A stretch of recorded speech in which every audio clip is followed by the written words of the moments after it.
Good day, ladies and gentlemen, and welcome to the RTX First Quarter 2024 Earnings Conference Call. My name is Latif, and I will be your operator for today. As a reminder, this conference is being recorded for replay purposes. On the call today are Greg Hayes, Chairman and Chief Executive Officer, Chris Calio, President and Chief Operating Officer, Neil Mitchell, Chief Financial Officer, and Jennifer Reed, Vice President of Investor Relations.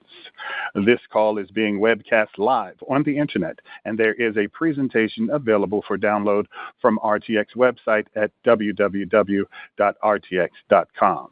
Please note, except where otherwise noted, the company will speak to results from continuing operations, excluding acquisition accounting adjustments and net non-recurring and/or significant items, often referred to by management as other significant items. The company also reminds listeners that the earnings and cash flow expectations and any other forward-looking statements provided in this call are subject to risk and uncertainties. RTX SEC filings, including its forms 8K, 10Q, and 10K, provide details on important factors that could cause actual results to differ materially from those anticipated in the forward-looking statements. Once the call becomes open for questions, we ask that you limit your first round to one question per caller to give everyone the opportunity to participate. To ask a question, you will need to press star 11 on your telephone. You may ask further questions by reinserting yourself into the queue as time permits. With that, I will turn the call over to Mr. Hayes. Thanks, and good morning, everyone. As you all know, next week at our annual shareholders meeting, I'll be stepping down as CEO and turning the reins over to Chris Calio. For the past 2 years, Chris has had responsibility for leading our 3 business units, Pratt Whitney, Collins, and Raytheon. There's no better evidence of his success than our results this quarter, with strong sales and operating profit growth and a record backlog of over $200 billion. I'll be back at the conclusion of the call for some final comments, but let me turn it over to Chris right now to give you an overview of the company and our first quarter performance. Chris?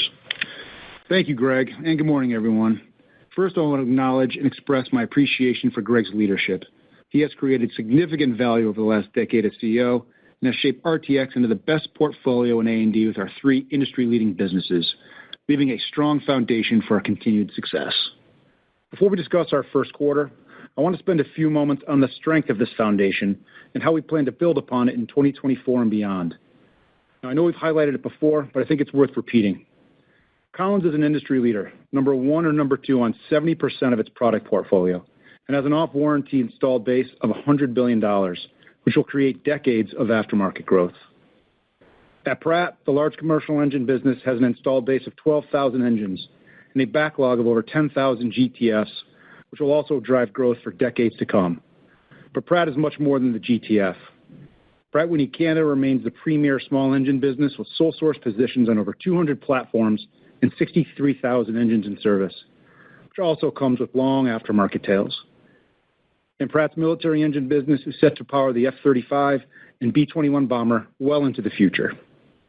At Raytheon, our defense franchises are essential to the U.S. and our allies as they confront the threats of today and tomorrow, with programs like the Patriot Air Defense System, GEM-T, NASAMS, SPY-6 radars, AMRAAM, Tomahawk, and the Standard Missile family, and future technologies like LTAMDS, hypersonics, and LRSO, the Long-Range Standoff Cruise Missile. So as we move forward, our focus will continue to be transforming RTX from the best portfolio in A&D into the best company in A&D. This means being recognized by our customers as a trusted partner that executes on its commitments. It means leveraging our core operating system to help drive operational excellence in terms of quality and cost. It means being the provider of differentiated technologies that create a competitive advantage.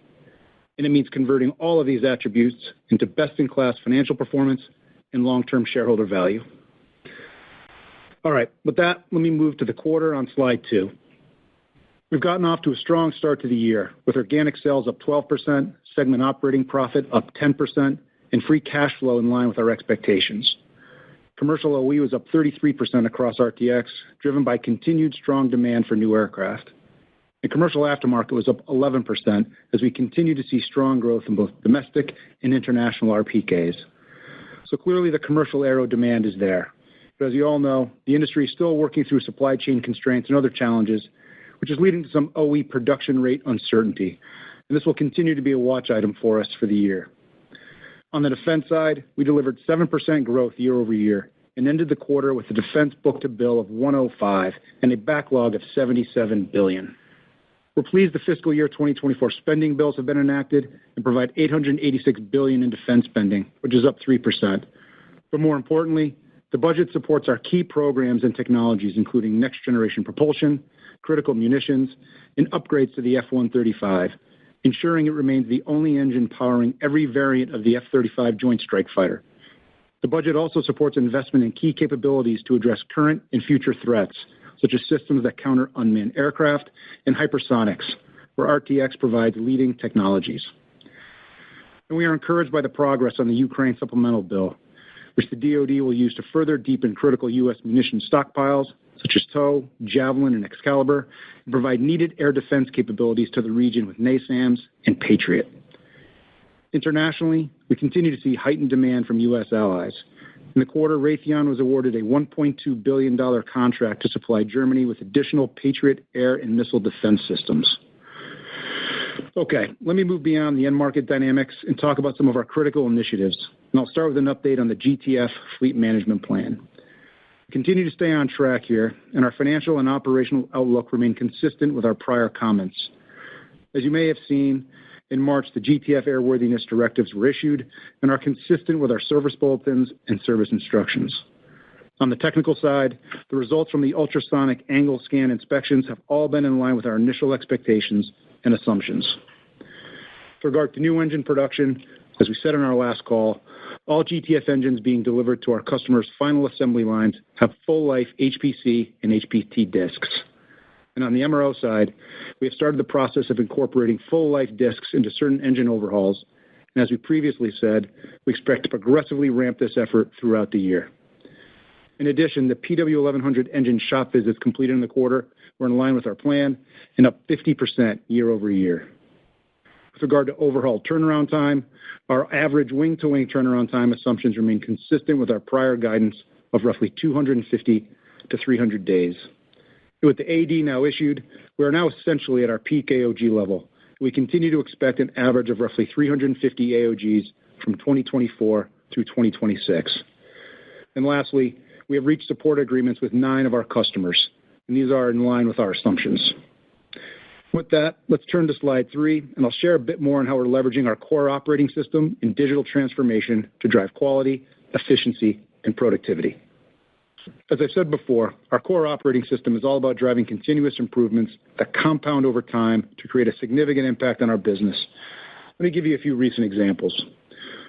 Our nacelle business within Collins deployed core across 7 factories that support the A320neo program, resulting in an 8% improvement in on-time delivery and a 17% improvement in quality. And at Raytheon, on the TPY-2 program, which is a radar designed to detect and intercept ballistic missiles, we leverage core practices to help double first-pass yield on high-volume circuit cards, resulting in a 40% reduction in manufacturing hours per unit and improved on-time delivery.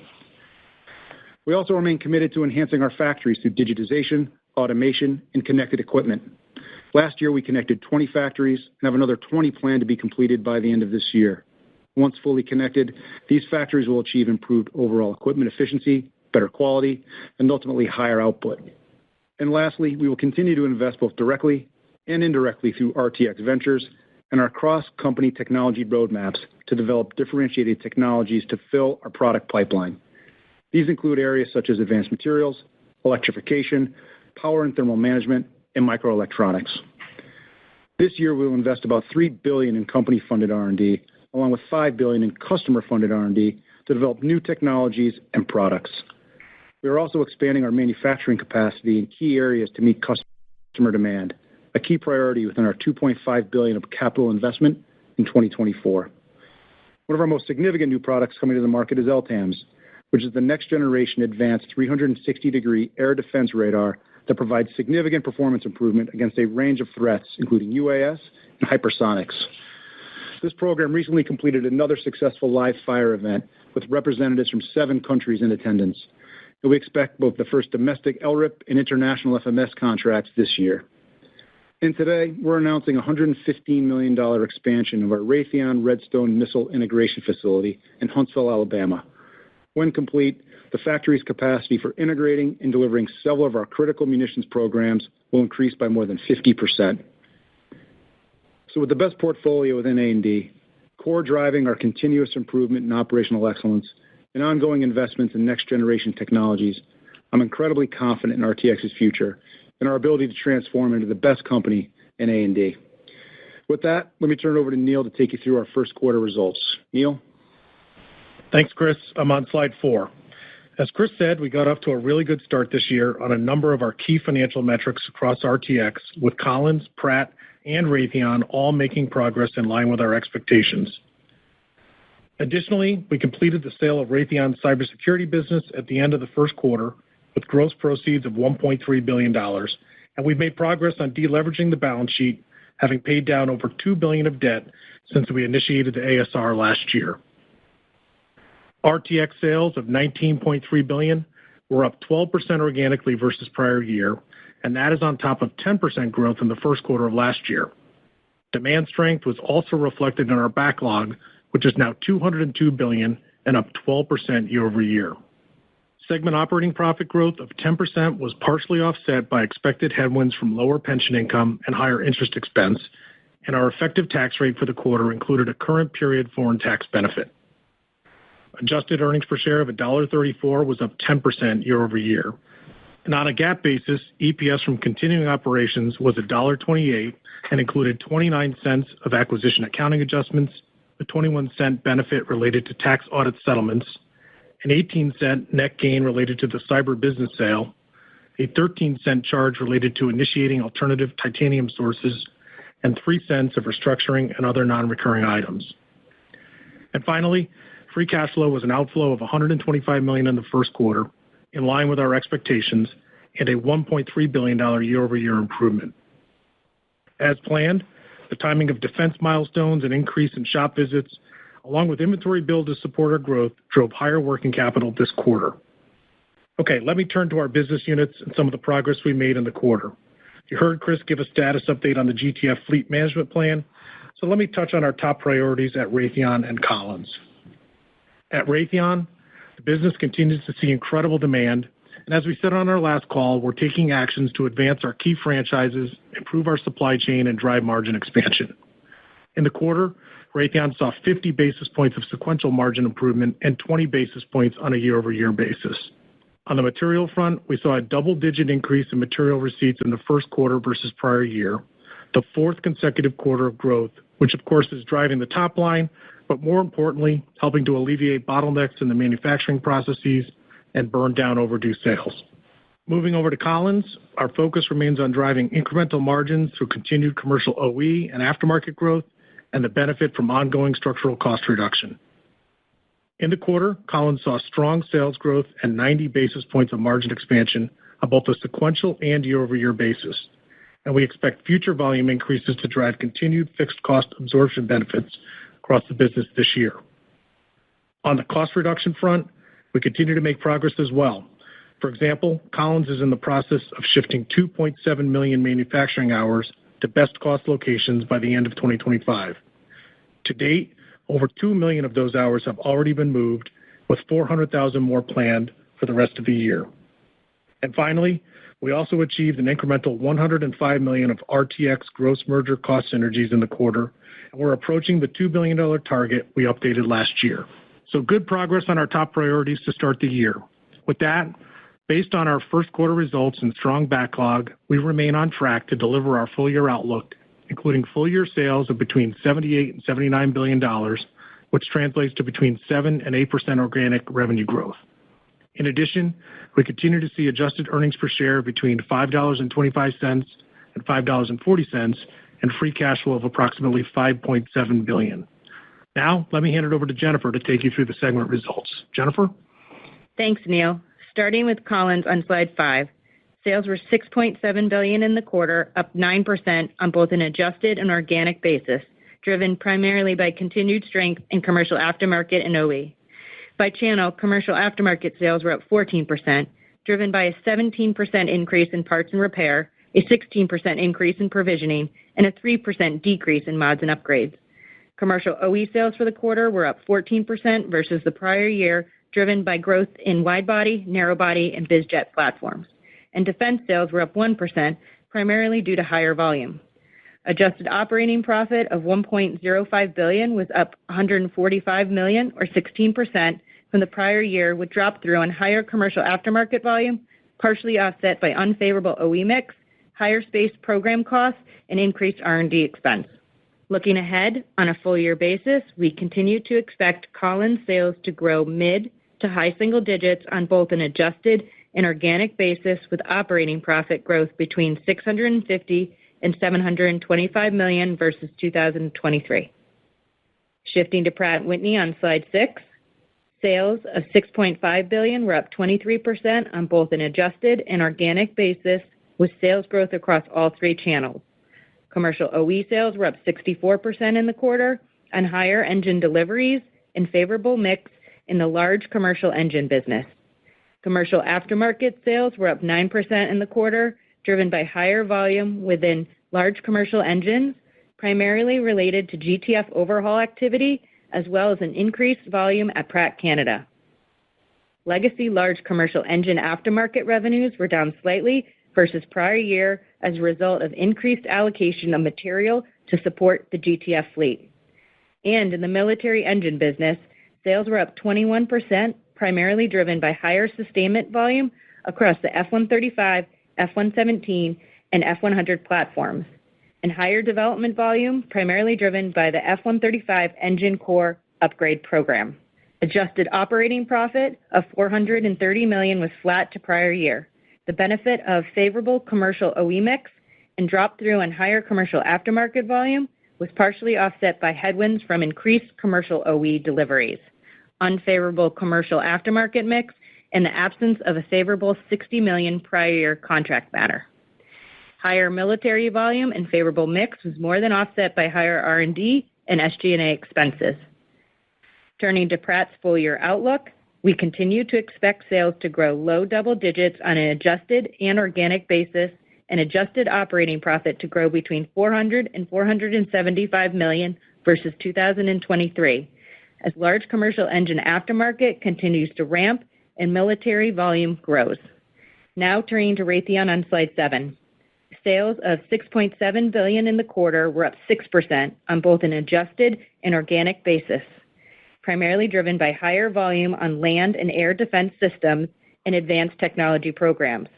The increase in land and air defense system programs reflect higher customer demand for the Patriot, counter-UAS systems, and NASAMS. Adjusted operating profit for the quarter of $630 million was up $46 million versus the prior year, driven primarily by higher volume and improved net productivity, partially offset by unfavorable mix. Also recall that Q1 2023 net productivity included the exercise of a significant unfavorable contract option that did not repeat in the first quarter of this year. Bookings and backlog remain very strong. In the first quarter, bookings of $8.1 billion resulted in a book-to-bill of 1.23 and a backlog of $53 billion. In addition to the German Patriot Award that Chris mentioned earlier, Raytheon also saw significant orders for the GEM-T, NASAMS, and classified work. Looking ahead, we continue to expect Raytheon sales to grow low to mid-single digits organically, with operating profit up between $100 and $200 million versus 2023. As a reminder, the profit outlook includes an $80 million year-over-year headwind from the sale of the cybersecurity business. With that, I'll turn it back to Chris to wrap things up. Thanks, Jennifer. I'm on slide 8. With our portfolio strength and current demand, our overall backlog is at a record $202 billion. And our focus as a team remains on executing this backlog to meet our customer commitments and driving operational performance. And our top priorities for the year remain unchanged. First, at Pratt, it's about continuing to execute the GTF fleet management plan. Second, at Raytheon, it's about delivering the backlog at improved margins. And third, at Collins, it's about generating strong incremental margins. As I discussed, our core operating system underpins our execution on these priorities and drives continuous improvement across RTX. At the same time, we're investing over $10 billion in research and development, modernization, and digital capabilities, continuing to evaluate our portfolio for incremental opportunities to further enhance our focus and prioritize future investments. And as we do this, we remain on track to return $36 to $37 billion of capital to shareowners from the date of the merger through next year. So with that, let me turn it over to Neil. Thanks, Chris. Before we go into Q&A, I want to quickly update everyone on an investor relations team leadership transition. After 3 years leading the team, Jennifer Reed is moving on to her next opportunity.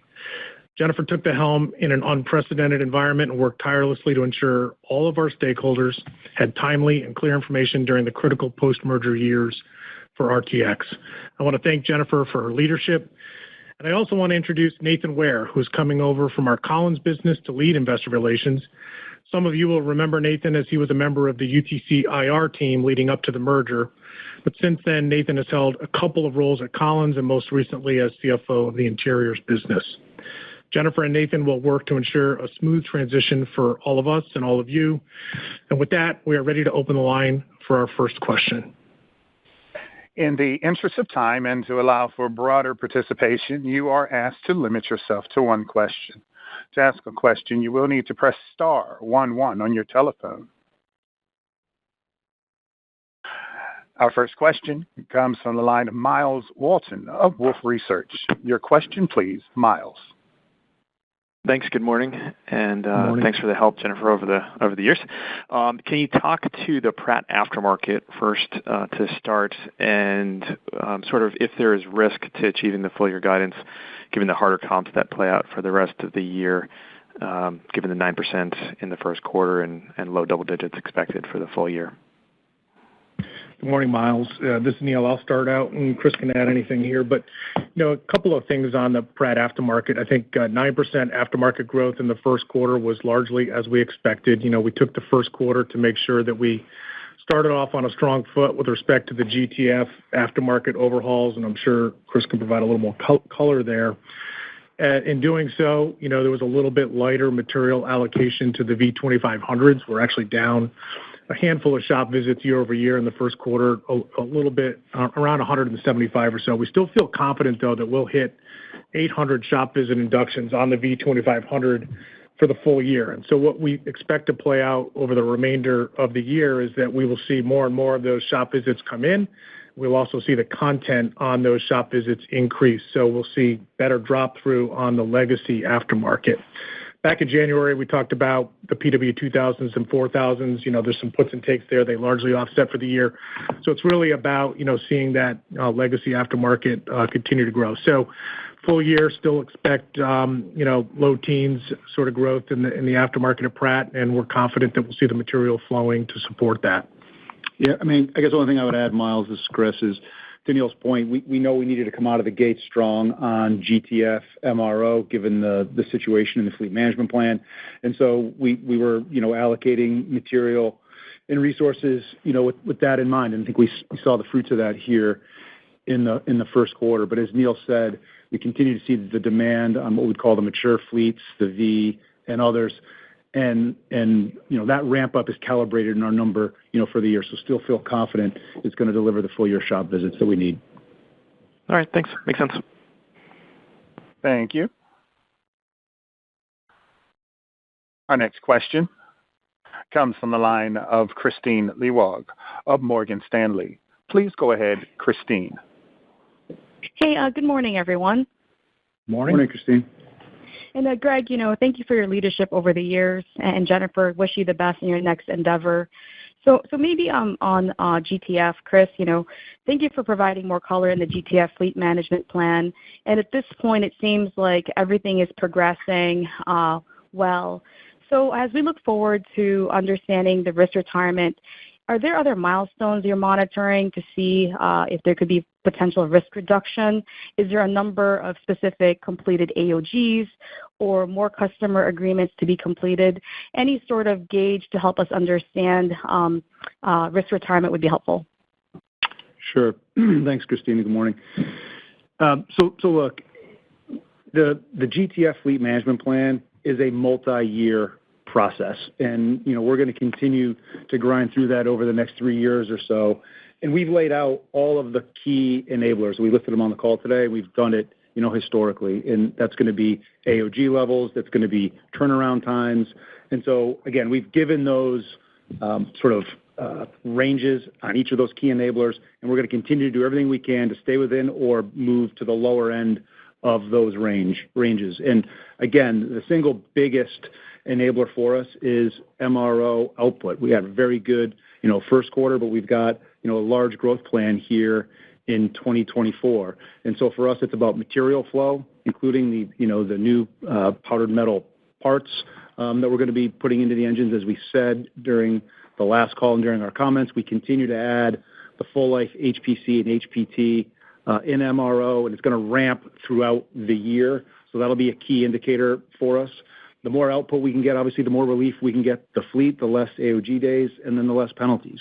It's really that simple. So for us, it's all about the MRO enablers, chief among them, continuing to ramp up, continuing the powdered metal part production and insertion into MRO.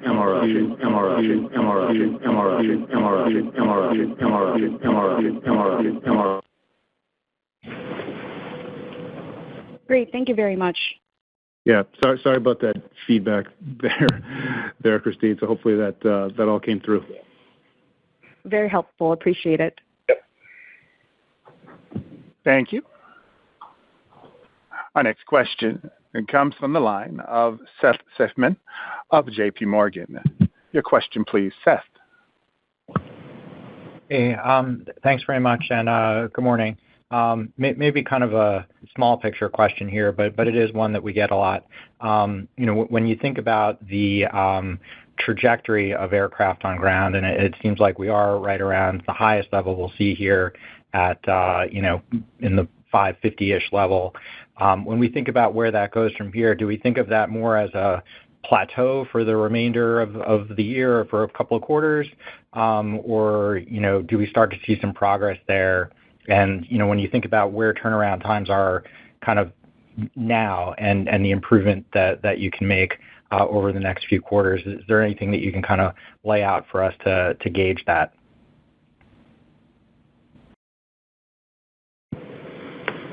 Hey, Seth, this is Chris.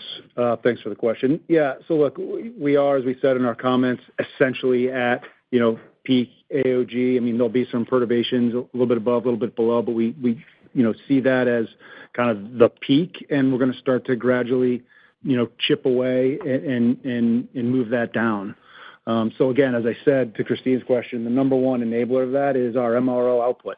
And again, strong start to the quarter, but we've got a big plan for the year, and we're focused on turnaround times and new material. At the end of the day, in terms of our MRO output, it's not so much about capacity. We've got enough shops, we've got enough labor. It's about material flow. The faster that we can flow material, faster we can take turnaround times down, increase output, and then burn down the backlog of those engines waiting for induction.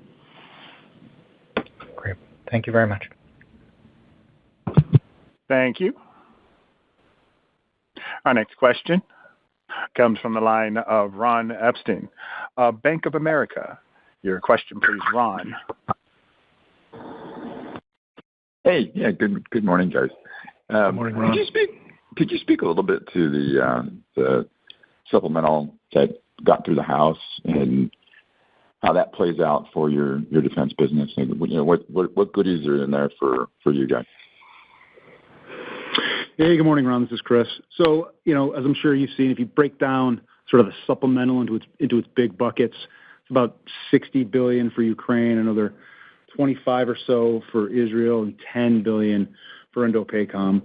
So when we look at our product portfolio against those big buckets, we look at Ukraine and say about 2/3 of that is addressable with RTX products. Think GEM-T, NASAMS, Patriot, AMRAAM, AIM-9X.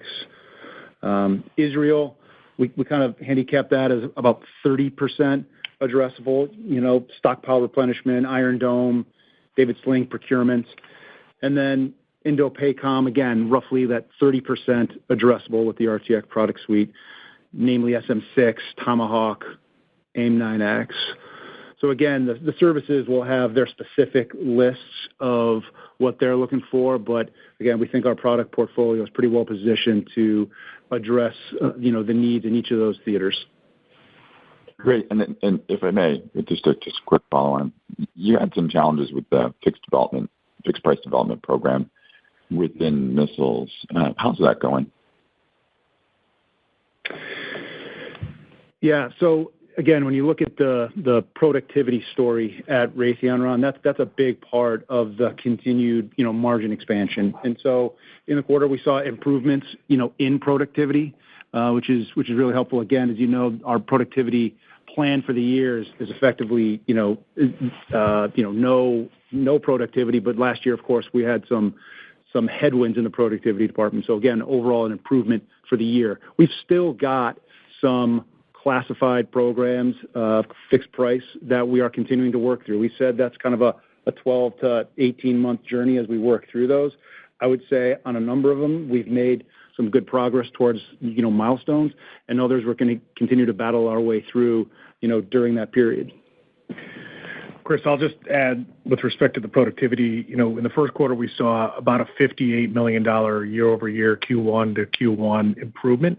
Of course, we had the exercise of an option last year, which accounts for maybe 55% of that improvement. But nonetheless, we're expecting $200 million year-over-year and continue to expect $200 million year-over-year.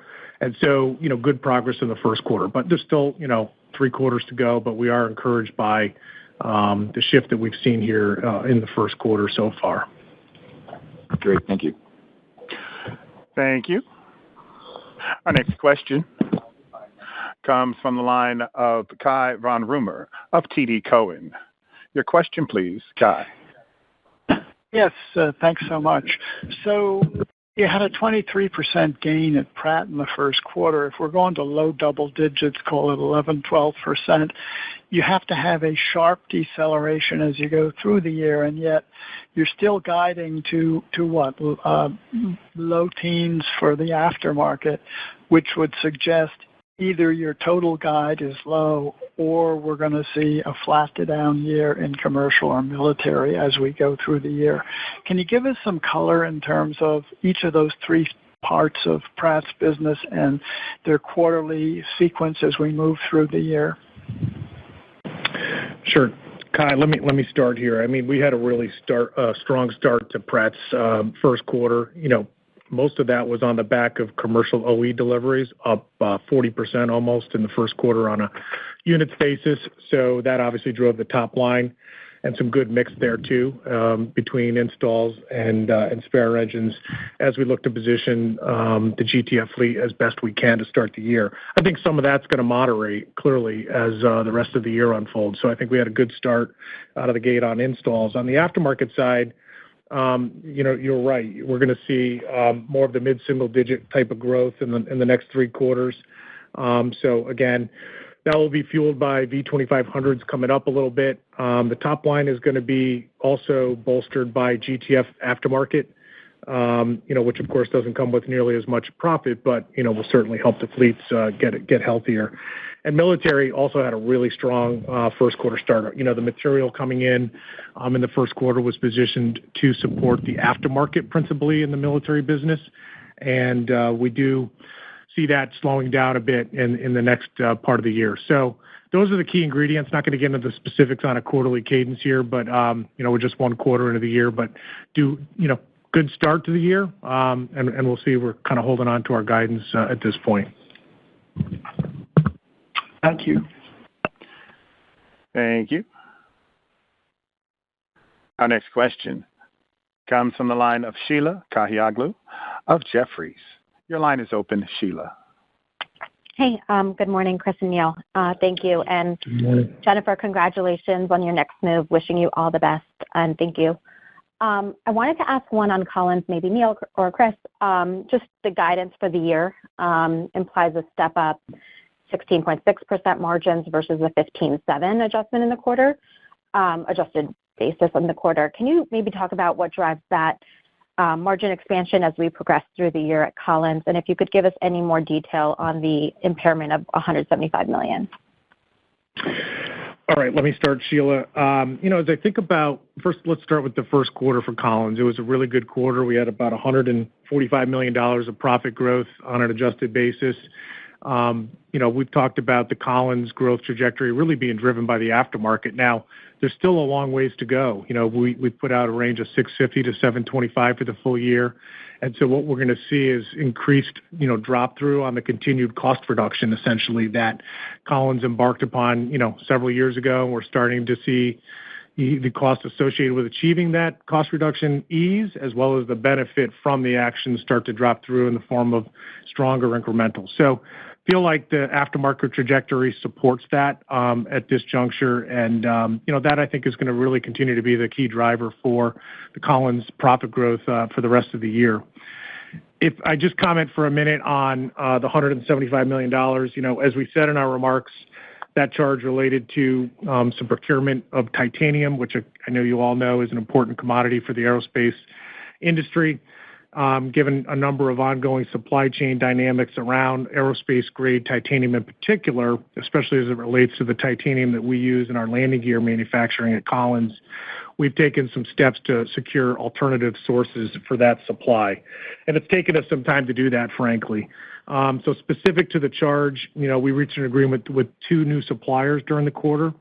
In connection with those agreements, as well as some sanctions imposed by Canada, which were announced in February, we took a charge to reflect 2 things. One was the higher purchase commitment cost that came about as a result of these 2 new agreements, and the second is the impairment of about $75 million of costs that had been previously capitalized on the balance sheet associated with a specific program that are no longer recoverable. So as we talked about since 2022, we've been evaluating our global sourcing strategies to mitigate the potential impact of sanctions and other restrictions. And frankly, we've de-risked that in many areas, and I think this is an important step in, putting this issue behind us. So, feel good about the agreements we have, but they're certainly at a higher cost, and so we took a charge to deal with that.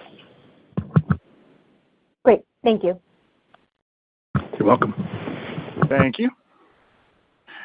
Our next question comes from the line of Doug Harned of Bernstein.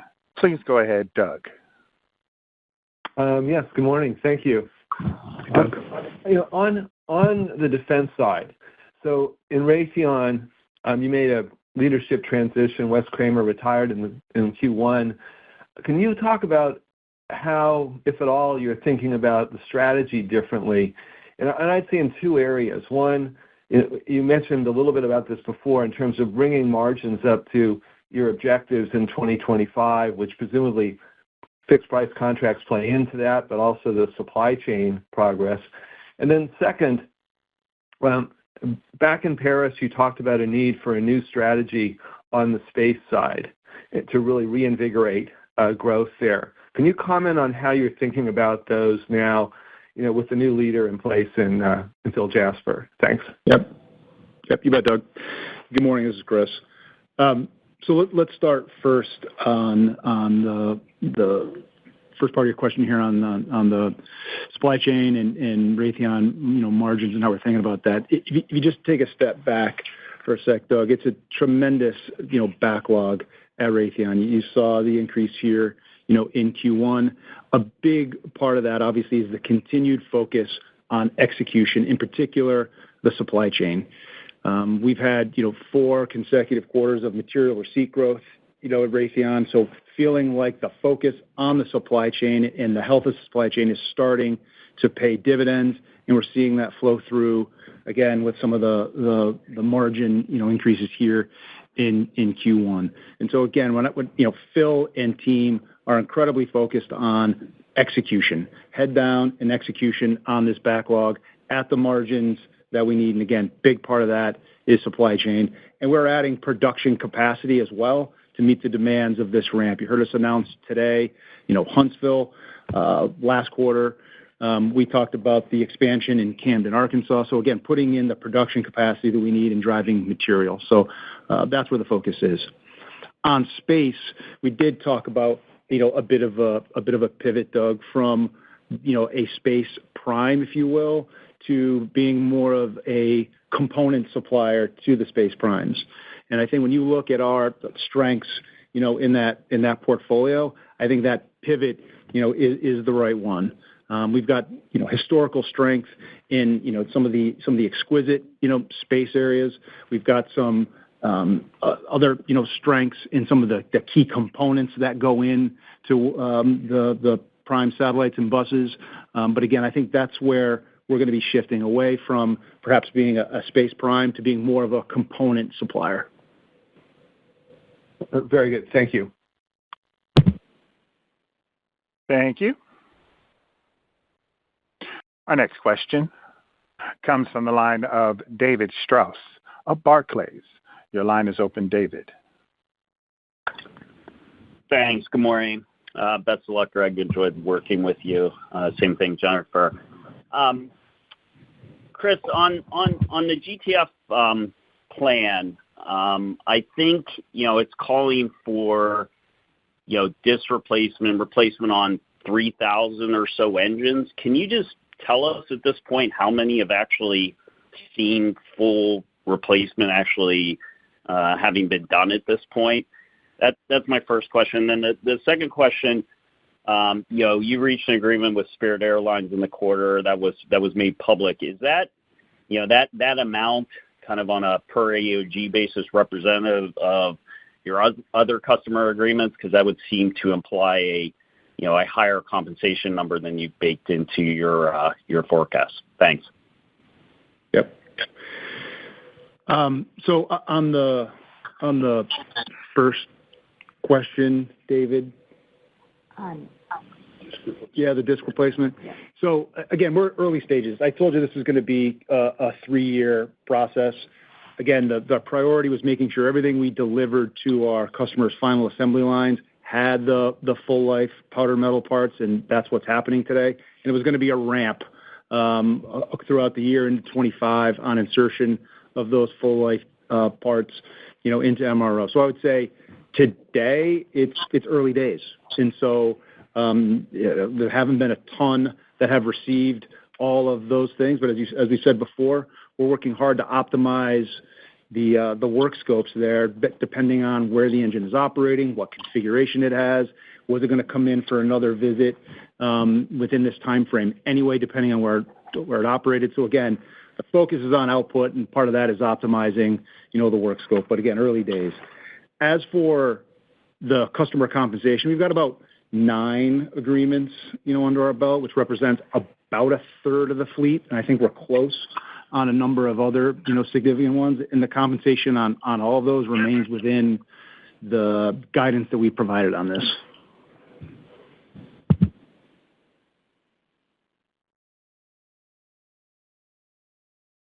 Thank you. Our next question comes from the line of Rob Stallard of Vertical Research. Your line is open, Rob. Thanks so much. Good morning. Good morning, Rob. Greg, all the best for the future. And Jennifer, thanks for all your help. It's been interesting times, obviously. Obviously. A question for Chris, probably. At Collins, there's clearly some things going on with the 737 MAX at the moment. I was wondering, what sort of implications there could potentially be for the Collins business, and what do you see as the risk of potential destocking as this year progresses? Yeah. Hey, Rob. Yeah, as you pointed out, significant content at Collins on 737 and 787. So across the main growth platforms there at Boeing, I would say that, we kind of mentioned this up front. We've got some uncertainty around rates today. We think that we've calibrated a lot of that in, but again, I know the Boeing company will provide their guidance tomorrow, so we won't get out ahead of them. We're just kind of focused on working with them, supporting them through the dynamics in play, and preparing to take whatever actions we think necessary, depending on the guidance that they provide. But I'll just say that the team has worked very hard to go drive the material in that we need to support their rates, and we've got the capacity to do so. Okay. Thanks, Chris. Thank you. Our next question comes from the line of Noah Poponak of Goldman Sachs. Please go ahead, Noah. Hey, good morning, everyone. Noah. Two follow-ups on topics already asked about, but on the powdered metal process, can you quantify, even if roughly, how many engines that are off wing are actually in an MRO facility now versus waiting in line to get into one? And then, Neil, on the defense margins, the guidance implies that each quarter the rest of the year looks roughly similar to the first quarter. You have the framework next year for a decent amount of expansion. I would have thought you would have sort of ramped through this year into that 25 expansion. How do we kind of flip in 25, or do I just have the numbers off there? No, let me start with defense, and I'll hand it off to Chris to hit your first question. But, listen, I think we had a number of headwinds last year. I think you're all well aware of that. And so as we put together our outlook for this year, we essentially assumed no productivity for the year. Now, as Chris said, and I talked about earlier, that's a significant step up from what we experienced last year, and largely last year was driven by a handful of fixed-price development programs. But we're not out of the woods there. So what I would say is, we took an approach that, is not assuming a huge uptick. Remember, this is a business that, several years ago was kicking off $300, $400, and $500 million of positive productivity. There is still positive productivity in the Raytheon business each quarter, but it's been overwhelmed by the negatives. And so at this point, I think we're really pleased to see a quarter like this to start the year. There's work to do, obviously, to get multiple quarters together that look like this one going forward. And that's what we're focused on. We're really focused on improving the health of the supply chain and moving the material through that, you could see has come in, and now we got to get it through the entire manufacturing process to meet these important needs of our customers. And that's where our focus is. I do think it will step up in 25. One encouraging thing is we had significant orders during the quarter, and the margins in that new backlog, are very healthy. The mix of those new orders, about 60%, foreign sales. So it's a good start, but, one quarter at a time. Chris, maybe a couple comments? Yeah, sure. So no, I'm not going to get into the specific numbers on where things stand in terms of those engines waiting to be inducted. But again, when you look at the turnaround times, the extended turnaround times that we've talked about, engines coming off today are going to, have to wait a bit before they actually do, get inducted and enter into gate one in the MRO process. Suffice it to say, and we kind of alluded to this up front, big step up this year in GTF, shop visits. And that's why we played a little bit of the allocation game, and the last year, early this year, to get off to a strong start there. But again, we've got a big ramp on GTF MRO, throughout the year in order to support this fleet. Again, we think we've got the capacity to do it, the labor to do it, the partners in our MRO shops who are incredibly adept at this. It's about material flow. Neil, the fixed price development programs that have been a challenge in Raytheon Defense, when do those end? When do those move out of development? Yeah, so here's a couple ways to look at it. About 1% of our existing Raytheon backlog today constitutes those programs, and I'd say it's about 12 to 18 months. There's a few of them. So we still have a little ways to go. We are making progress, critical milestones on each program. In the first quarter, we had, net unfavorable productivity of about $28 million. Nearly all of that was associated with these programs. So there's still some headwinds that we're encountering as we get additional technical learning and going through testing. But that's the time frame, and that's the magnitude I would put on it. Okay, thanks for taking my questions. And Greg and Jennifer, thanks for all the help over the years. Thanks, Noah. Thank you. Our next question comes from the line of Peter Arment of Baird. Peter, please go ahead. Yeah, thanks. Good morning, everyone. And Greg and Jennifer, best of luck. Enjoyed it over the years. Chris, on Raytheon, Europe continues to be a really strong region for bookings. Maybe you could talk about the outlook there and, how should we think about, I guess Neil just touched upon it, the FMS mix kind of ramping and going to benefit margins. Should we expect the FMS mix to kind of be a multi-year process as it plays out where that shows up, favorably on margins, but also just maybe talk about the outlook on bookings? Thanks. Yeah, I think that's right, Peter. I think it is a multi-year process. To your point, if you just think about what's going on out there today, the integrated air and missile defense, the demand there is exceptionally strong. Obviously, Patriot, NASAMS, and of course GEM-T and the like. You saw a huge order from NATO at the end of last year, for us, and the demand continues to be really strong. To your point, when we look at our margins throughout the year, our margin progression story at Raytheon, we're expecting a tailwind from mix as we increase the international backlog. About 60% of Raytheon's Q1 bookings were international, and so that's provided us a nice tailwind, and we expect that to continue. Appreciate the color. Thanks, Chris. Thank you. Our next question comes from the line of Matt Akers of Wells Fargo. Please go ahead, Matt. Yeah. Good morning, everybody. Good luck, Greg and Jennifer. I had a couple questions. One, what's the current wing-to-wing turnaround time for GTF full shop visit? Is it close to that 250, 300 days, or is it shorter, and it sort of builds as the pipeline of planes waiting gets bigger? Then I think you might have said Pratt aftermarket mid-single digits the rest of the quarter. Did I mishear that? Is that actually mid-teen?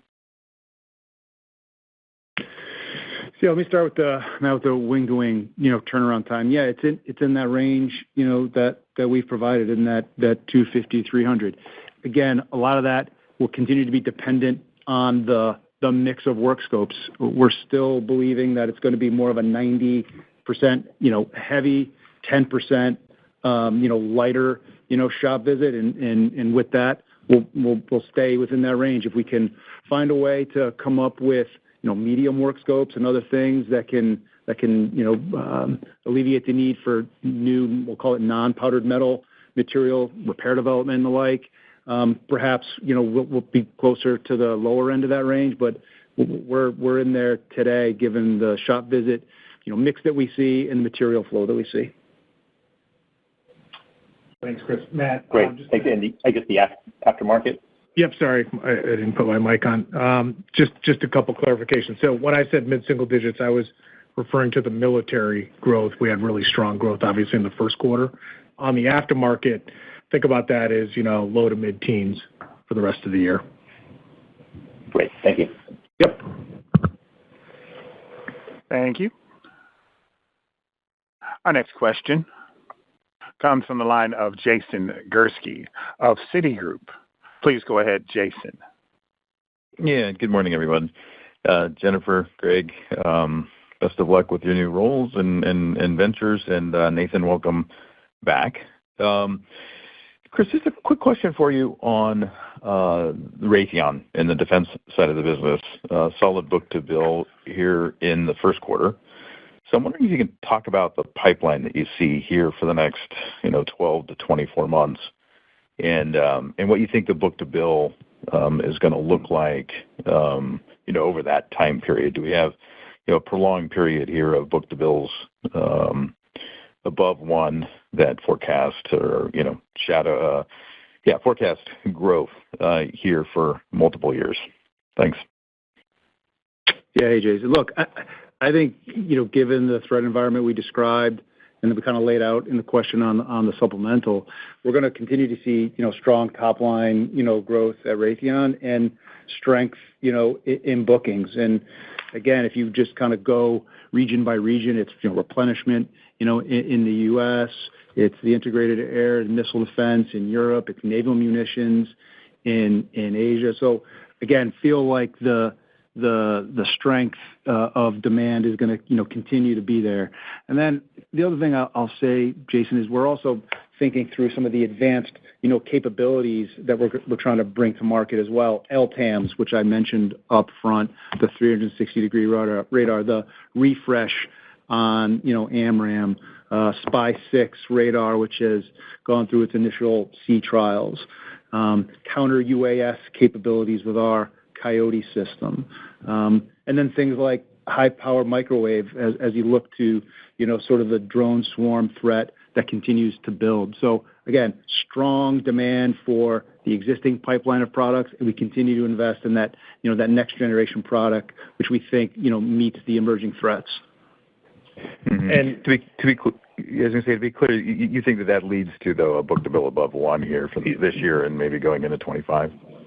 Jay, I was just going to comment on the book-to-bill. I mean, certainly, really strong first quarter. With top-line sales projected to where we see them, it's obviously going to change the math a little bit on the book-to-bill calculation, but we still expect a book-to-bill over 1.1 for this year. And I think it's going to be strong, next year. But obviously, as sales go up too, that'll level off a little bit. But the backlog is going to continue to grow. To put a finer point on some of the awards for this year, we see, AMRAAM. We've talked about LTAMDS, both with the U.S. Army and Poland. Certainly Patriot, SPY-6, and SM-3. So, a good list of potential things. The large international ones can be lumpy. They can come in this year, they could fall into next year, but, we see a lot of demand signals that are really strong there. Great. And thanks for cutting you out before you could get to it, Neil. Appreciate it. No problem. Thank you. Thank you. Our final question comes from the line of Gavin Pearson of UBS. Your question, please, Gavin. Thanks. Good morning. Morning, Gavin. First, I was wondering if you guys could just give an update on what ratio of GTF customer compensation agreements have actually been completed. And then second, if you could just give a little more detail on the OE rate uncertainty you talked about. I know we're waiting for Boeing tomorrow, but if you're actually already seeing lower pull on any of those programs and if that's considered in Collins' guidance.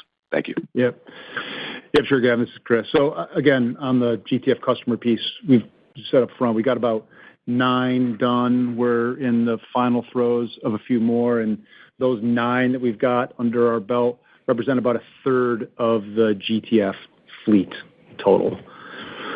And then on the rates, again, Boeing will provide the guidance tomorrow. I just think we're very much embedded with them, 737, 787. What do we need to do to support a ramp on 787, and then what do we need to do to help them go wherever they need to on 737? And so we won't get out ahead of them, but just know that we're working a number of scenarios, and we'll take whatever action is necessary based upon what they need.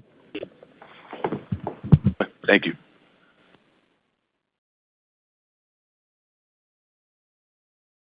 Thank you. I would now like to turn the conference back to Greg Hayes for closing remarks. Okay, thank you, Latif. I'll keep these comments brief, but as I step back from the day-to-day responsibility as CEO of RTX, I want to take this opportunity to thank our team for their trust and support over this past decade. Any success we have had is the result of the hard work and dedication of the entire team, the senior leadership team, but also the whole 185,000 people that make RTX the great company that it is. I also want to thank our investors. It's been an interesting decade or so in the role, and thank you for your patience as we've transitioned and transformed what was United Technologies, a multi-industry company, into RTX, which is, I believe, the best positioned A&D company in the world today. We've got great products, great portfolio of people and technologies, and a great backlog that I think is going to serve us well into the future. There is, of course, always more to do. We can talk a lot about that. I think Chris is absolutely on the right track. That is focusing on execution, focusing on technology, and making sure we have the best team possible. And I can't think of a better leader than Chris to lead RTX for the next decade or so. You should all know that Chris has the full support of the board, but not just the board, the entire senior leadership team and the entire organization. And I look forward to working with Chris in the near term and watching from the sidelines beyond that as he is successful. I also want to thank Jennifer. Jennifer and I have worked together for a decade, from Sikorsky's disposition to the integration of Raytheon and UTC. And lately, for the last 3 years, as head of investor relations, she's been a great resource for the company and a great friend. So, Jennifer, thank you. With that, I think that's all. Thanks for listening today. Jennifer, Nathan, and team will be available all day to answer whatever questions you have. But thanks for listening, and take care. This now concludes today's conference. You may now disconnect.